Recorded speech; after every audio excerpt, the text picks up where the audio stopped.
বন্ধুরা, আজকে একটা নতুন গল্প নিয়ে আসলাম তোমাদের মাঝে। এটা সত্য এবং বাস্তব জীবনের ঘটনা।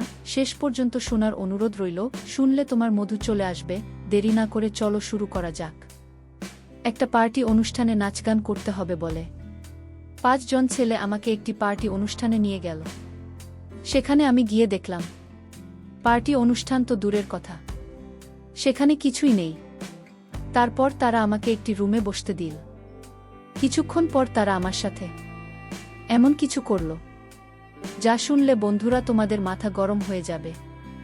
বন্ধুরা, গল্পটি অনেক অনেক ইন্টারেস্টিং। আশা করি গল্পটি শুনে তোমরা অনেক মজা পাবে। গল্পটি শোনার পূর্বে বন্ধুরা, তোমাদের আমার ছোট একটা অনুরোধ। তোমরা দয়া করে আমার চ্যানেলটিকে সাবস্ক্রাইব করে আমাকে সাপোর্ট করবে।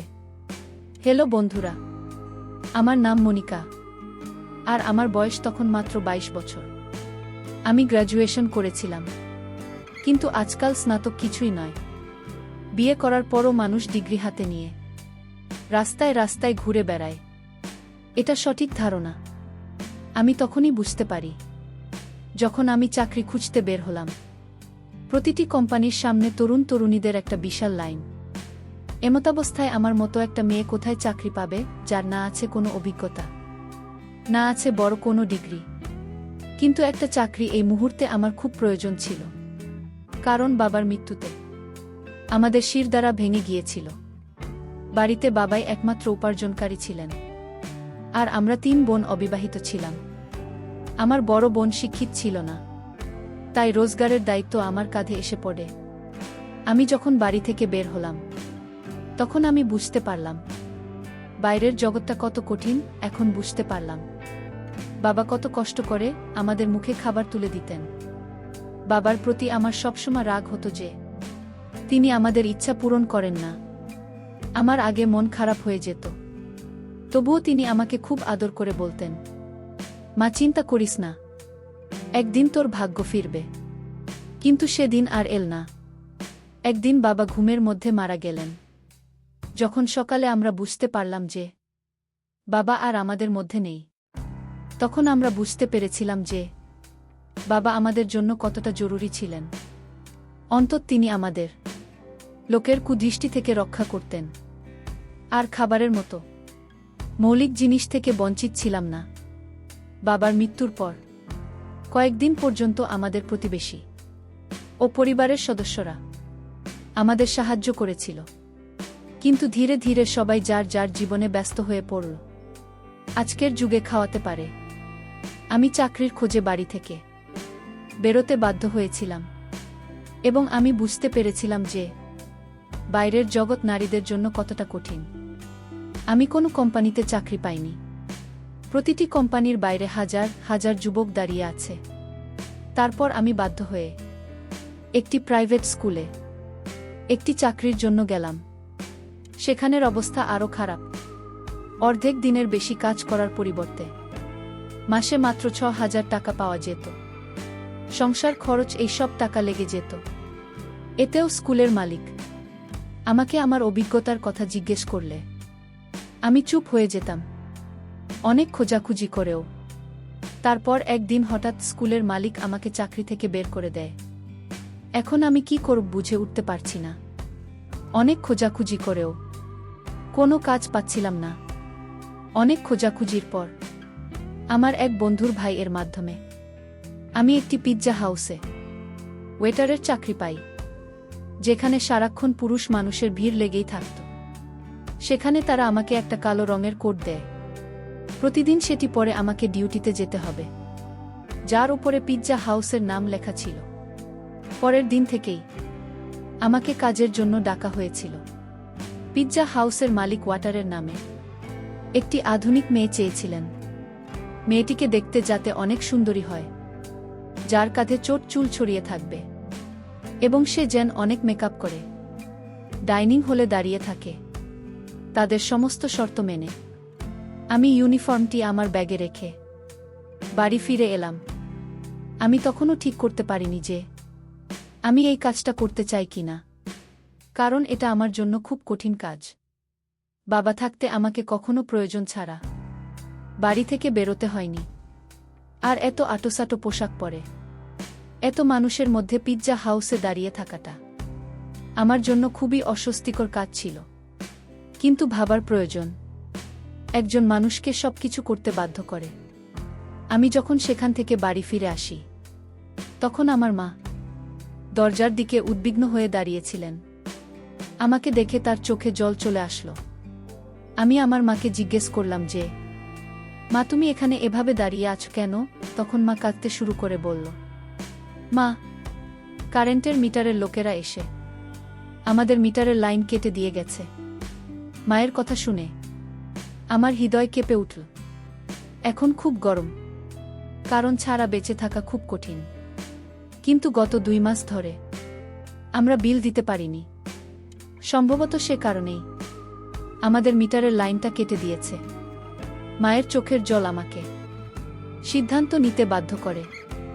আমি মাকে বললাম, মা, আমি একটা ভালো কোম্পানিতে চাকরি পেয়েছি। কাল থেকে আমার জন। মা আমার মাথায় হাত রেখে বললেন, এখন তুই আমাদের ভরসা। আর তোকেই তোর 2 বোনের বিয়ের ব্যবস্থা করতে হবে। মা আমার কাছে একটি ভারী দায়িত্ব দিয়ে দিলেন। আমি ভাবছিলাম কিভাবে আমি দায়িত্ব পালন করব, কিন্তু আমাকে এই দায়িত্ব পালন করতে হবে। মা জিজ্ঞেস করেছিলেন আমি কোথায় চাকরি পেয়েছি, কিন্তু আমি তাকে বলতে চাইনি আমি কোথায় চাকরি পেয়েছি।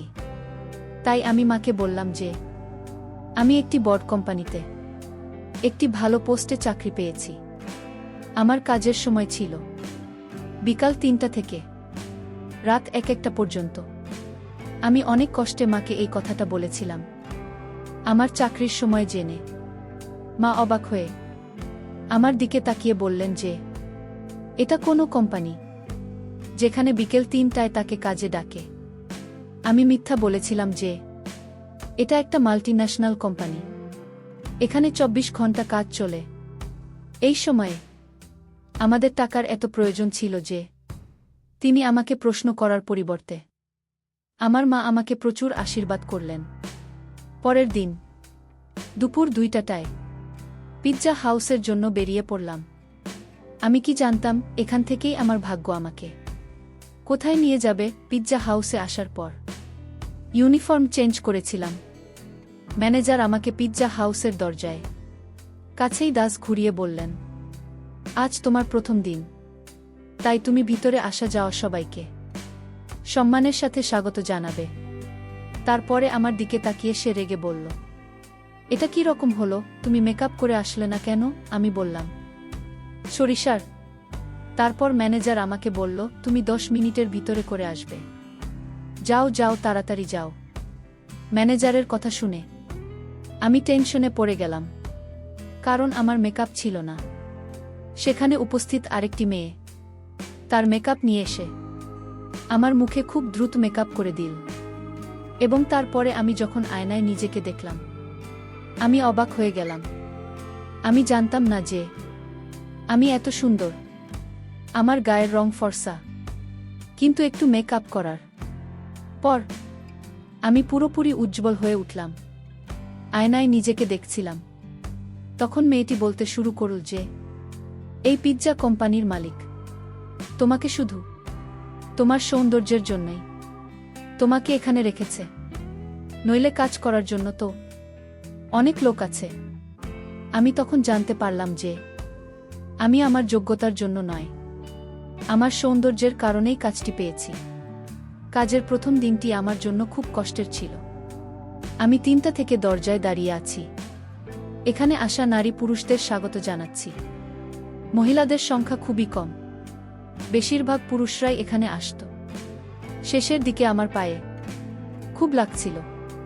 তারপর প্রথম দিন ছুটি শেষে বাসে ধাক্কা খেতে খেতে রাত 1-2টার দিকে বাড়িতে পৌঁছালাম।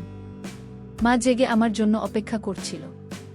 আমি মায়ের সাথে বসে খাবার খেয়ে তাড়াতাড়ি বিছানায় শুয়ে পড়লাম। আমি বাবাকে খুব মিস করছি।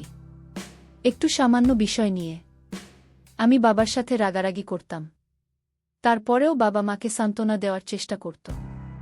রাতে খাওয়া দাওয়া করে আমি পায়ের ব্যথায় ছটফট করতে করতে বুঝতেই পারেনি কখন যে ঘুমিয়ে পড়েছি।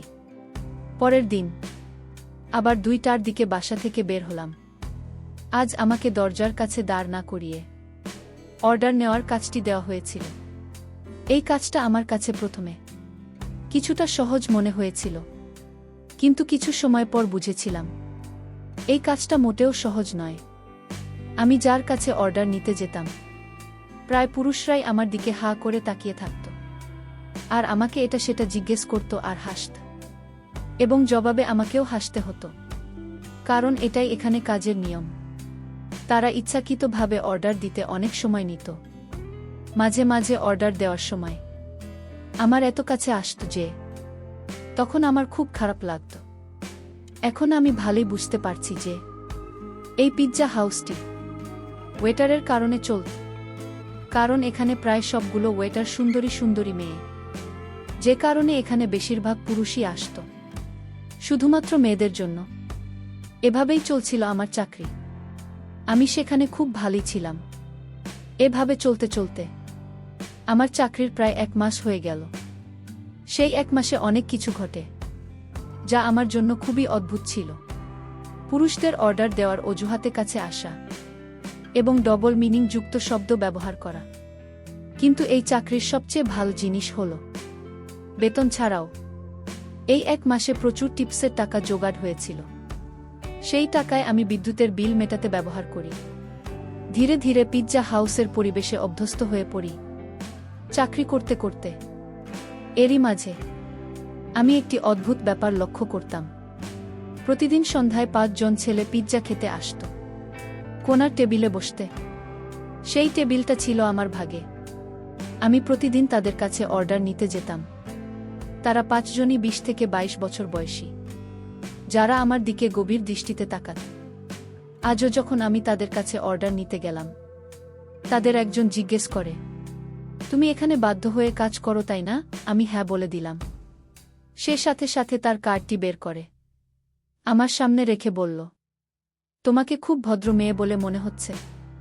যদি তোমার কোনো সাহায্যের প্রয়োজন হয় তবে দয়া করে আমাকে স্মরণ করিও। আশা করি উপকার পাবেন। আমি কিছু না ভেবেই কার্ডটি তুলে আমার কোটের পকেটে রাখলাম। আমি যখন কার্ডটি নিলাম, সে তখন একটা মুচকি হাসি দিল। আমি জানতাম না যে এই হাসির ভিতরে এক অদ্ভুত ব্যাপার লুকিয়ে আছে। এই হাসির ভিতরে আমার জীবনের সবচেয়ে কঠিন সময় আসবে। তারপর এভাবে বেশ কিছুদিন ছেলেগুলো আসতে থাকল। প্রতিদিন আমি তাদের অর্ডার নিতে যেতাম। তাদের একজন আমাকে মাঝে মাঝে বলতো, তুমি কত সুন্দর, সত্যিই তুমি একটি ভালো মেয়ে। একটু একটু করে কথা বলতে বলতে তাদের সাথে আমাদের বন্ধুত্বপূর্ণ সম্পর্ক হয়ে গেল। এভাবে দেখতে দেখতে 2য় মাসও পার হয়ে গেলাম। একদিন চাকুরি থেকে বাড়ি ফেরার পর মা আমাকে বলল যে, মা মনিকা, তোর বড় দিদির একটা ভালো সম্বন্ধ এসেছে। তারপর বড়দিকে দেখে অনেক পছন্দ করেছে, আর তারা তাড়াতাড়ি বিয়ের কাজটা সেরে ফেলতে চাচ্ছে। মায়ের কথা শুনে আমি টেনশনে পড়ে গেলাম, কারণ সবেমাত্র আমি বাড়ির খরচ বহন করেছি। বিয়ের দায়িত্বের কথা ভাবতেও পারিনি। মা বলতে শুরু করেন, মা মনিকা, তোর কোম্পানি থেকে লোন নিয়ে, অনেক বড় কোম্পানি, লাখ টাকা লোন পেলেও তোর দিদির বিয়ে ভালোভাবে হয়ে যাবে। আমার বড় দিদি 26 বছর বয়সী এবং মাতাকে নিয়ে খুব টেনশনে ছিলেন। এখন আমি কিভাবে মাকে বলব যে আমি পিৎজা হাউসে ছোট একটা চাকরি করি? আমি কিভাবে লাখ টাকা জোগাড় করব? তাই আমি মায়ের কথার কোনো রিপ্লাই দেয়নি। কিন্তু মায়ের চোখে আমার প্রতি আশার আলো স্পষ্ট দেখতে পাচ্ছিলাম। আমার মা নিশ্চিত ছিলেন যে আমি কোম্পানি থেকে লোন পাব। আর আমি ভাবছিলাম আমার মিথ্যা আমাকে কিভাবে ফাঁসিয়ে দিয়েছে। পরের দিন আমি কাজের সময় সারাক্ষণ টেনশনে ছিলাম, যেটি আমার সাথে কাজ করা মেয়েটি লক্ষ্য করেছিল। সে আমাকে বলল, মনিকা, তোমার খুব মন খারাপ মনে হচ্ছে। তারপর আমি তাকে বলে দিলাম, পরে দীপা, আমার খুব মন খারাপ, কারণ মা বলেছে আমার বড় দিদির বিয়ে দিতে হবে, আর এর সমস্ত দায়ভার আমার উপর। কারণ আমার তো বাবা নেই, কোনো ভাইও নেই। কিন্তু আমার কাছে এত টাকা নেই। আমার কথা শুনে সে বলল, তাহলে এত খরচ করার কি দরকার, কোনোরকমভাবে বিয়ে দিয়ে দাও। ওর কথা শুনে আমি চিন্তায় পড়ে গেলাম। ও ঠিকই তো বলেছে, এত বড় করার কি দরকার। বাড়িতে এসে মাকে পরামর্শ দিলাম, দিদিকে সাধারণভাবে বিয়ে দিয়ে দাও। কিন্তু আমার কথা শুনে মা বলতে শুরু করলেন যে, আমাদের অবস্থার কথা সবাই জানে না। ছেলের পরিবার আগে থেকেই যৌতুকের একটা লম্বা লিস্ট ধরিয়ে দিয়েছে। আর এখন যদি তোর দিদিকে খালি হাতে বিদায় দেয়, তাহলে ওর শ্বশুর বাড়ির লোকেরা সারা জীবন ওকে কথা শোনাতে থাকবে। মায়ের কথা শুনে আমি রেগে গিয়ে বললাম, দিদির এমন জায়গায় বিয়ে দেওয়ার কি দরকার। আমার কথা শুনে মা রেগে গিয়ে বললেন, অনেক কষ্টে একটা ভালো সম্বন্ধ এসেছে, তাতেও তুই দোষ খুঁজছিস। আজ যদি তোর বাবা বেঁচে থাকতে, তাহলে এসব নিয়ে আমাকে ভাবতে হতো না। যে কোনো উপায়ে তিনি মেয়ের বিয়ের টাকা জোগাড় করতেন। মায়ের চোখে জল দেখে মনে খুব কষ্ট পেলাম। তিনি তো ঠিকই বলেছেন, বাবা বেঁচে থাকলে কোনো না কোনোভাবে টাকা জোগাড় করতেন। আমি মাকে ধরে কথা দিলাম যে আমি তাড়াতাড়ি টাকার ব্যবস্থা করে দেব। আমি নিজেও জানতাম না এত টাকা কোথায় পাব আমি। বাবার ছায়া সত্যি সন্তানের জন্য বড় আশীর্বাদ। তারা নিজের জীবনের ঝুঁকি নিয়েও সন্তানকে জীবনের সব সুখ দেয়। আমার পক্ষে বাবার জায়গা নেওয়া খুব কঠিন ছিল। এভাবে টেনশন এই দিনগুলো কেটে যাচ্ছিল।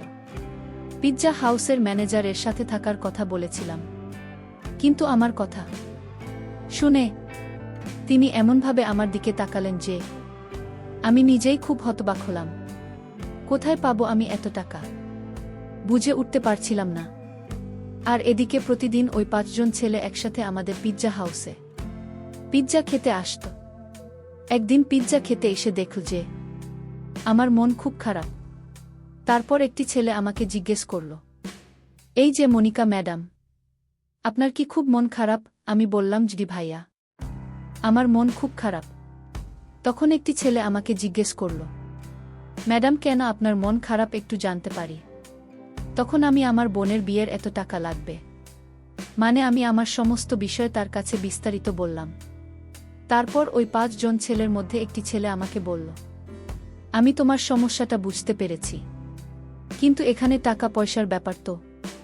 আচ্ছা যাই হোক, তুমি কোনো চিন্তা করো না, একটা না একটা ব্যবস্থা হয়ে যাবে। কিছুক্ষণ পর ওই 5 জন ছেলের মধ্যে থেকে আর একটি ছেলে আমাকে বলল, মনিকা তুমি যদি কিছু না মনে করো, তাহলে তোমাকে আমি একটি কথা বলতে চাই। তোমার তো ইমিডিয়েটলি 1 লাখ টাকা প্রয়োজন, তাই না? তো আমি তোমার জন্য একটা বিষয় চিন্তা করেছি। তুমি যদি একটি কাজ করো, তাহলে একদিন এই তুমি 1 লাখ টাকা পাবে।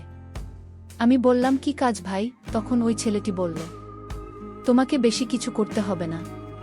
তুমি একদিন আমরা 5 জনের সাথে একটি পার্টি অনুষ্ঠানে নাচ গান করবে।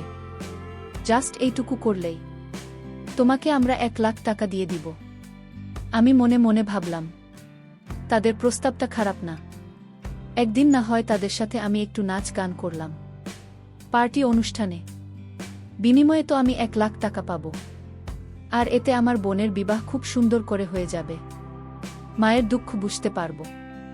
এই ভেবে আমি তাদের প্রস্তাবে রাজি হয়ে গেলাম। পরের দিন ওই 5 জন ছেলের ঠিকানা অনুযায়ী পার্টি অনুষ্ঠানে চলে গেলাম। তাদের সাথে নাচ গান করব বলে তাদের সাথে নাচ গান করতে গিয়ে আমি সেখানে গিয়ে পুরো অবাক হয়ে গেলাম। আমি সেখানে নাচ গানের কোনো আয়োজনই দেখতে পেলাম না। সেখানে যাওয়ার পর 5 জন ছেলে আমাকে স্বাগত জানিয়ে একটি রুমে তারা আমাকে প্রবেশ করাল। তাদের মধ্যে থেকে একটি ছেলে আমাকে বলল, মনিকা তোমার তো 1 লাখ টাকা প্রয়োজন, তাই না? তো আজকে তোমাকে এখানে আনার মূল উদ্দেশ্য হচ্ছে, তুমি যদি আমাদেরকে একটু খুশি করো, তাহলে তোমাকে আজকে আমরা 1 লাখ টাকা দিয়ে দিব। ছেলেগুলোর কথা শুনে আমার মাথায় আকাশ ভেঙে পড়ল। আমি তখন কি করব বুঝতে পারছিলাম না।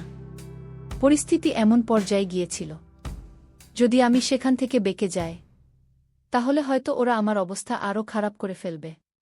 বাধ্য হয়ে তাদের কথা শুনতে রাজি হয়ে গেলাম। আর এদিকে আমার 1 লাখ টাকার খুবই প্রয়োজন। ভাবলাম, অল্প সময়ই তো, মাত্র কিছু সময় তো আমার ব্যয় হবে। আর এর বিনিময়ে 1,00,000 টাকা পাব। তাদের প্রস্তাবে রাজি হওয়ার ফলে তারা একের পর এক আমার সাথে তাদের ইচ্ছা পূরণ করে যেতে লাগল। যখন পঞ্চম ছেলেটি তার অবস্থান তৈরি করতে যাবে, তখন আমি খুব ভয় পেয়ে যাই, কারণ তার অবস্থা খুব ভয়ঙ্কর ছিল। আমি তাকে অনেক কাকুতি মিনতি করেছিলাম, কিন্তু কোনো কাজ হলো না। অবশেষে দীর্ঘক্ষণ আমার এখানে অবস্থান করার ফলে আমি গুরুতর অসুস্থ হয়ে যাই। তারপর তারা আমাকে মেডিকেলে ভর্তি করে। মেডিকেলে ভর্তি অবস্থায় দীর্ঘ 1 মাস পর আমি সুস্থ হয়েছিলাম। আর ওই ছেলেগুলো এর বিনিময়ে আমাকে 1,00,000 টাকাও দিয়েছিল এবং সাথে টিপস হিসেবে 50,000 টাকা বোনাস দিয়েছিল। আমি এই সমস্ত টাকা মায়ের হাতে তুলে দিয়ে মায়ের দুঃখ মুছেছিলাম। আর এদিকে আমার বোনের বিয়েটা ধুমধাম করে হয়েছিল। আমার বোনের বিয়ের মধ্যে আমার জীবনের চিত্রটা বারবার আমি দেখতে পেয়েছিলাম। কত কষ্টের টাকা দিয়ে আমি আমার বোনের বিয়ে দিয়েছিলাম। বন্ধুরা, ঘটনাটি ছিল আমার জীবনের সবচেয়ে ভয়ঙ্কর একটা ঘটনা। টাকার জন্য অবশেষে আমার নিজেকে বিক্রি করতে হয়েছিল। পরিশেষে আমি তোমাদেরকে বন্ধুরা, টাকা এমন একটা জিনিস যা মানুষকে অমানুষে পরিণত করে। টাকার কারণে মানুষের সম্মান বাড়ে, আবার টাকার কারণে মানুষের সম্মান, ইজ্জত, এমনকি নিজেকেও অন্যের হাতে বিলিয়ে দিতে হয়। সবই নিয়তির খেলা। বন্ধুরা, গল্পটি তোমাদের কেমন লাগল অবশ্যই কমেন্ট করে জানাবেন। বন্ধুরা, আজকে এই পর্যন্তই। আবারও আসব তোমাদের মধ্যে নতুন কোনো গল্প নিয়ে। গল্পটি যদি তোমাদের ভালো লাগে তাহলে একটি লাইক দাও। প্রতিদিন আমি তোমাদেরকে এই রকম ইন্টারেস্টিং একটা করে নতুন গল্প উপহার দিব। তাই তোমাদেরকে অনুরোধ করে বলছি, তোমরা যদি এরকম ধরনের ইন্টারেস্টিং গল্প পেতে চাও তাহলে দয়া করে আমার চ্যানেলটি সাবস্ক্রাইব করো। অবশেষে তোমাদের সকলের সুস্বাস্থ্য কামনা করি। ভিডিওটি দেখার জন্য তোমাদের সকলকে অসংখ্য ধন্যবাদ।